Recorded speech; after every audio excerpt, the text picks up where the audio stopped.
ശ്രീ ഷാജഹാൻ, ഇപ്പോൾ നമ്മുടെ ഈ ചർച്ച കണ്ടിട്ട് ഇ പി നൽകിയ ഒരു വിശദീകരണമാണിത്. കാരണം നമ്മുടെ ചർച്ചയിൽ ഉണ്ടായ ചില പരാമർശങ്ങളിൽ തെറ്റ് അദ്ദേഹം ചൂണ്ടിക്കാണിക്കുകയാണ്. അതിൽ കൗതുകമായിട്ടുള്ള ഏറ്റവും ആദ്യത്തെ തന്നെയാണ്, ആത്മകഥ എന്റേത് തന്നെയാണ്, ഞാൻ എഴുതിയത് തന്നെയാണ്, പക്ഷേ അതിൽ ചില കൂട്ടിച്ചേർക്കലുകൾ നടത്തിയിട്ടുണ്ട് എന്നുള്ളത്. അല്ല മഞ്ജുഷ, ഞാൻ ഈ ചർച്ചയിൽ ആദ്യ പ്രതികരണത്തിൽ പറഞ്ഞ കാര്യവും അതോടൊപ്പം തന്നെ ശ്രീമാൻ ശ്രീകുമാർ പറഞ്ഞ കാര്യവും കൂടെ ചേർത്ത് വെച്ചാൽ വളരെ ക്ലിയറാണ്. എന്താണ് അതിനകത്തുള്ള ക്ലാരിറ്റി എന്ന് പറഞ്ഞാൽ? എന്താണ് ക്ലാരിറ്റി എന്ന് പറയുന്നത്? അയാൾക്ക് ചില കാര്യങ്ങൾ ജനങ്ങളെ അറിയിക്കേണ്ടതുണ്ടായിരുന്നു, അയാൾക്ക് ചില കാര്യങ്ങൾ പാർട്ടി അണികളെ അറിയിക്കേണ്ടതുണ്ടായിരുന്നു, അത് ഇലക്ഷൻ്റെ ദിവസം തന്നെ അയാൾക്ക് അറിയിക്കേണ്ടതുണ്ടായിരുന്നു. അത് അയാൾ ഇതിനു മുമ്പും ചെയ്തിട്ടുള്ളതാണ്, അത് തന്നെയാണ് അയാൾ ഇന്ന് ചെയ്തത്. ഇപ്പോൾ അയാൾ നടത്തിയിരിക്കുന്ന പ്രതികരണം നിങ്ങൾ നോക്കൂ. രാവിലെ പറഞ്ഞത് മൊത്തം മലക്കം മറിഞ്ഞിരിക്കുകയല്ലേ.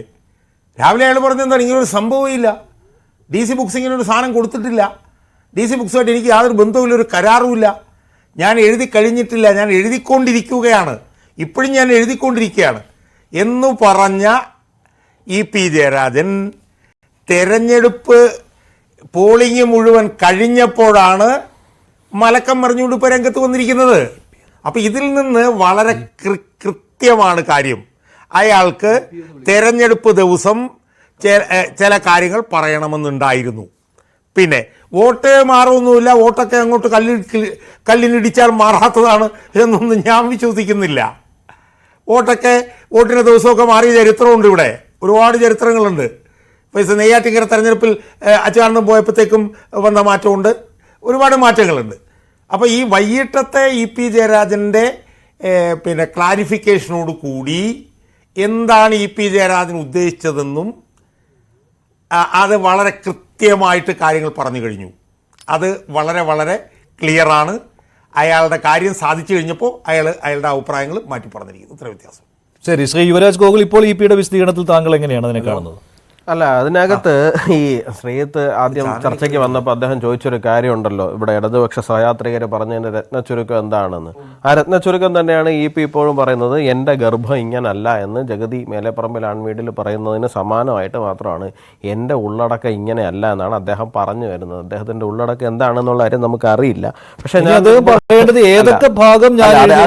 അതിലേക്കാണ് ഞാൻ വരുന്നത്. മഞ്ജുഷ, ഇവിടെ ഇപ്പോൾ ഡി സിക്ക് കൊടുത്തോ അല്ലെങ്കിൽ മാതൃഭൂമിക്ക് കൊടുത്തോ ഇതൊന്നുമല്ല ഇവിടുത്തെ നമ്മളെ ബാധിക്കുന്ന വിഷയങ്ങൾ, ഇതൊന്നുമല്ല.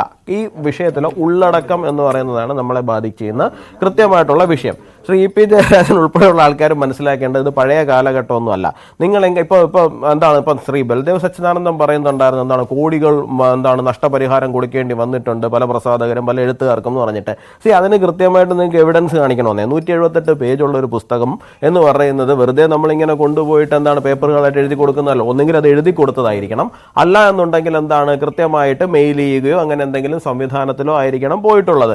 അപ്പോൾ അതിൻ്റെ അകത്ത് അല്ലാത്ത ഭാഗങ്ങളാണ് വന്നിട്ടുള്ളത് എന്നുണ്ടെങ്കിൽ ഇതിനകത്ത് എവിഡൻസ് ഉണ്ടാവുന്നില്ല. ഇനി എഴുതി കൊടുത്തിരിക്കുന്നതാണെങ്കിൽ പോലും പ്രത്യേകിച്ചൊരു കൈയക്ഷരത്തിനകത്ത് എഴുതി കയറ്റിയിരിക്കുന്നതാണോ അല്ലെങ്കിൽ മറ്റെന്തെങ്കിലും ആണോ തിരിച്ചറിയാനുള്ള സംവിധാനങ്ങൾ ഇവിടെ ഉണ്ടെന്നേ. പിന്നെ ഈ കേസ് കൊടുക്കുന്നു, അന്വേഷിക്കുന്നു എന്നൊക്കെ പറയുന്നത് ഞാൻ നേരത്തെ പറഞ്ഞതുപോലെ ഇപ്പം നമ്മുടെ ഡോക്ടർ ബി ജയരാജ് അദ്ദേഹം പറയുന്നുണ്ടായിരുന്നു, എന്താണ് അത് ഫേക്ക് ഐ ഡി ആണെന്ന് തെളിഞ്ഞു, ഹാക്ക് ചെയ്യപ്പെട്ടാണെന്ന് തെളിഞ്ഞു. എവിടെ തെളിഞ്ഞു എന്നേ സാറേ? ശനിയാഴ്ച ദിവസമാണ് ഈ പറയുന്ന ഫേസ്ബുക്ക് പോസ്റ്റ് വന്നിരിക്കുന്നത്. നമ്മൾ ഇന്ന് സംസാരിക്കുന്നത് ബുധനാഴ്ചയാണ്. ആധുനിക സാങ്കേതിക വിദ്യയുടെ കാലഘട്ടത്തിലാണ് നമ്മൾ നിൽക്കുന്നത്.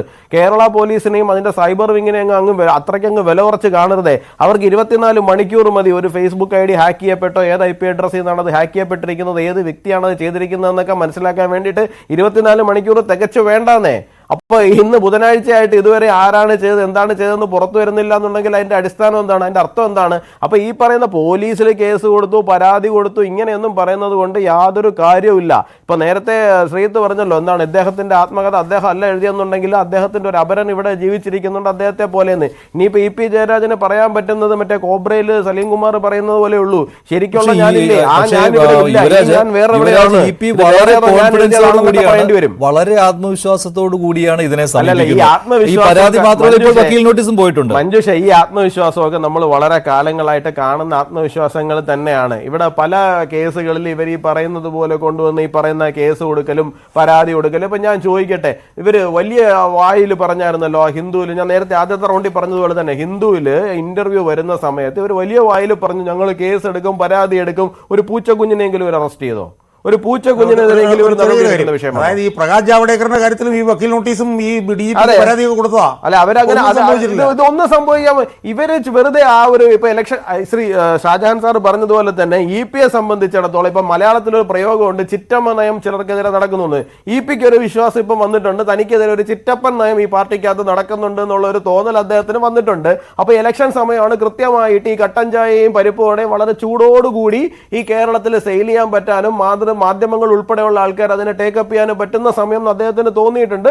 അതുകൊണ്ട് മാത്രം ഇത് സംഭവിച്ചതാണ്. അദ്ദേഹത്തിന് കൃത്യമായിട്ട് പണി കൊടുക്കണമായിരുന്നു ആ കാര്യം. ശരി. ഡോക്ടർ ബി ജയരാജ് ഇപ്പോൾ ഈ വക്കീൽ നോട്ടീസ് അയക്കുന്നു, പിന്നെ DGPക്ക് പരാതി കൊടുക്കുന്നു. ഇതൊക്കെ EP പലതവണ നിർവഹിച്ച കാര്യങ്ങൾ തന്നെയാണ്. പിന്നെ അതിന് ഫോളോ അപ്പ് ഒന്നും പിന്നെ കണ്ടിട്ടില്ല, ഒരു കാര്യത്തിലും ഫോളോ അപ്പ് കണ്ടിട്ടില്ല. അതിന്റെ ഒരു തനിയാവർത്തനം എന്ന് മാത്രമേ ഇപ്പോൾ കണക്കാക്കാൻ എന്തായാലും പറ്റുകയുള്ളൂ. EP പറയുന്നുണ്ട് ഇത് എന്റെ ആത്മകഥ തന്നെയാണ്. പക്ഷെ ഇത് ഈ കൂട്ടിച്ചേർക്കലുകൾ നടത്തിയെന്ന് അതെങ്ങനെയാണ് എന്ന് അറിയില്ല. ഇങ്ങനെ ഇത് കൂട്ടിച്ചേർക്കലുകൾ ആര് നടത്തി, എന്തിനു നടത്തി?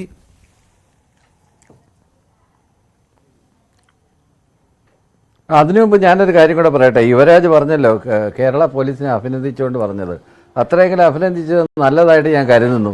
24 മണിക്കൂർ കൊണ്ട് ആരെങ്കിലും ഫേക്ക് ID ആണെന്ന് കണ്ടുപിടിക്കാനൊക്കെ സാങ്കേതിക വിദ്യ ഇവിടെ ഉണ്ടെന്ന് ഫേസ്ബുക്കിനോട് എഴുതി ചോദിക്കണം. അവരുടെ റെസ്പോൺസ് വന്നാലേ അറിയാൻ പറ്റും ഇത് ഫേക്ക് ചെയ്യപ്പെട്ടോ ഇല്ലയോന്ന്.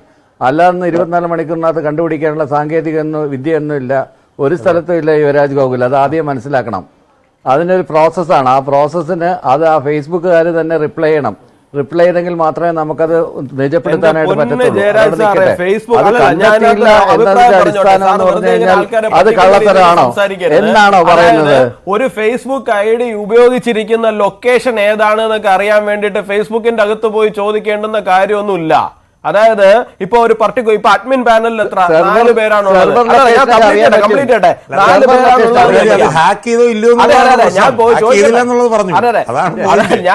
ജയരാജ് സാറേ, ഇപ്പൊ 4 പേരാണ് അഡ്മിൻ പാനലിൽ ഉള്ളതെന്നുണ്ടെങ്കിൽ ഈ 4 പേരുടെ ലൊക്കേഷൻ ഏതാണ്, അവർ ഏത് IP അഡ്രസ്സിൽ നിന്നാണ് ലോഗിൻ ചെയ്തിരിക്കുന്നത്, അവരുടെ മൊബൈൽ എടുത്ത് വെച്ച് കൃത്യമായിട്ട് പരിശോധിച്ചാൽ മാത്രം മതി അത് ഹാക്ക് ചെയ്യപ്പെട്ടോ ഇല്ലയോ എന്ന് അറിയാൻ വേണ്ടിയിട്ട്. ബാക്കി ഇത് ഹാക്ക് ചെയ്തിരിക്കുന്ന ആളുടെ ബാക്കി പോകേണ്ട കാരണം അതല്ല, നമ്മൾ ചർച്ച ചെയ്യുന്ന വിഷയം അതല്ല. ഡോക്ടർ ബി ജയരാജ് ആ വിഷയത്തിലേക്ക് ഇനി വരണ്ട, ആ വിഷയത്തിലേക്ക് വരണ്ട. ഇവിടെ EP ജയരാജൻ പാർട്ടിക്ക് ഉണ്ടാക്കിയിരിക്കുന്ന പ്രതിസന്ധിയും പ്രശ്നങ്ങളുമാണ് ഇവിടെ ചർച്ചാ വിഷയമാകുന്നത്. അതിൽ ഈ ഹാക്കിംഗ് വിഷയത്തിലേക്ക് പോകേണ്ട. ഡോക്ടർ ഒരു സ്ഥലത്ത് ഉരുളുന്നുണ്ട്, പാർട്ടി വേറൊരു സ്ഥലത്ത് ഉരുളുന്നുണ്ട്, സാറും കൂടി ഇവിടെ ഉരുളരുത്. EP ജയരാജൻ ഇന്നത്തെ വിഷയം, ഇന്നത്തെ ദിവസം EP ജയരാജൻ പാർട്ടിക്ക് യാതൊരുവിധ പ്രതിസന്ധി ഉണ്ടാക്കിയിട്ടില്ല. വളരെ അസന്നിഗ്ധമായിട്ട് EP ജയരാജൻ തന്നെ പറഞ്ഞിട്ടുണ്ട്, എന്റെ പുസ്തകം ഇങ്ങനെ ആത്മകഥ അങ്ങനെ ഉണ്ടെങ്കിൽ അതിനകത്ത് കൂടിച്ചേർത്തലുകൾ വരുത്തിയിട്ടുണ്ട്. ആ കൂടിച്ചേർത്തൽ വൈകിട്ട് വരെ ആത്മകഥയല്ലെന്നാ പറഞ്ഞുകൊണ്ടിരുന്നത്. വൈകിട്ട് വരെ DC ബുക്സ് പ്രസിദ്ധീകരിച്ചതല്ലെന്നാ വൈകിട്ട് വരെ പറഞ്ഞുകൊണ്ടിരുന്നത്. വൈകിട്ട് വരെ പറഞ്ഞത് എനിക്കറിയില്ല, ഞാൻ DC ബുക്സിന് കൊടുത്തിട്ടില്ല, ഞാൻ മാതൃഭൂമിക്ക് കൊടുക്കുന്ന എന്ത് ഉരുളലാ നിങ്ങൾ ഇവിടെ നടത്തിക്കൊണ്ടിരിക്കുന്നത്. കഷ്ടം തന്നെ. ഒന്നുകിൽ അദ്ദേഹത്തിനോട് സംസാരിക്കാൻ പറയാം, എന്റെ അടുത്ത് സംസാരിക്കാൻ പറയാം. ഇടയ്ക്കേറെ അദ്ദേഹം സംസാരിച്ചപ്പോ ഞാൻ സംസാരിച്ചില്ലല്ലോ. എന്തിനാണ് സാമാന്യ മര്യാദ കാണിക്കുന്നത്? നിങ്ങൾ തൂക്കിക്കൊല്ലുവോ? പറയൂ ഡോക്ടർ ബി ജയരാജ്. താങ്കൾ സംസാരിച്ചപ്പോ ഞാൻ ഇടപെട്ടോ? താങ്കൾ കുറച്ചുകൂടെ ഒക്കെ മര്യാദ കാണിക്കണം. ആ മര്യാദ നിങ്ങളുടെ അത്ര മര്യാദ എനിക്കില്ല. പോരെ? ഇടപെടാൻ സമ്മതിക്കത്തില്ലെന്ന് എന്റെ ഊഴമാണ്. ഇടപെടാൻ സമ്മതിക്കുന്നില്ല എന്ന് പറഞ്ഞാൽ അതുകൊണ്ട് ഞാൻ അത്ര വിഷയത്തിലോട്ട് പോകുന്നില്ല. താങ്കൾ മര്യാദ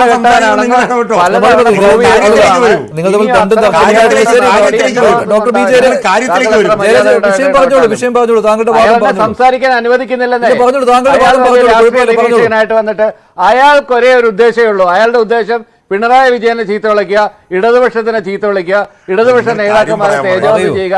ഇതല്ലാതെ വേറെ രാഷ്ട്രീയ സത്യസന്ധത ഈ പറയുന്ന വ്യക്തിക്കുണ്ടോ? ഇല്ലല്ലോ. EP ജയരാജൻ തന്നെ പറഞ്ഞു. അത് താങ്കൾ പറയേണ്ടുന്ന കാര്യമല്ല എന്നോട്. താങ്കൾ എനിക്ക് പറയേണ്ടത് താങ്കളുടെ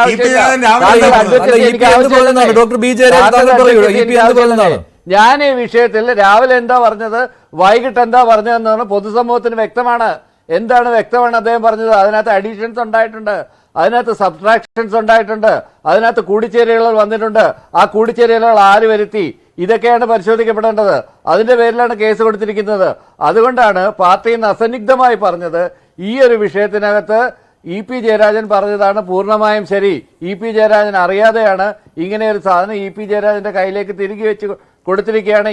ജയരാജന്റെ പുസ്തകത്തിൽ EP ജയരാജനെ വീണ്ടും ഒരു ബലിയാടാക്കാൻ വേണ്ടിയിട്ടുള്ള ആസൂത്രിതമായ നീക്കമാണ്. ഇത് ഗൂഢാലോചനയാണ്. ഇത് UDF ഗൂഢാലോചനയാണ്. അതിനോടൊപ്പം ഇപ്പൊ BJP-ക്കാരും ചേരുന്നു എന്നെനിക്ക് സംശയമുണ്ട്. ശരി ശരി ശ്രീ ശ്രീജിത് പണിക്കർ, ഇ.പി. ഉന്നയിക്കുന്ന മറ്റൊരു പ്രധാനപ്പെട്ട കാര്യം എന്ന് പറയുന്നത് ഇതിന്റെ ടൈറ്റിലിനെ പറ്റിയാണ്. ഇതിന്റെ ടൈറ്റിലിനെ പറ്റിയാണ്. ഈ കട്ടൻ ചായയുടെയും പരിപ്പുവടയുടെയും പേര് പറഞ്ഞ് 2007 മുതൽ ഇ.പി.യെ പരാമർശിക്കുമ്പോൾ ആദ്യം എടുത്തു വെക്കുന്ന വാക്ക് ഇതാണ്. കാരണം അദ്ദേഹം 2007 പറഞ്ഞ ആ പ്രസിദ്ധമായ ഡയലോഗ്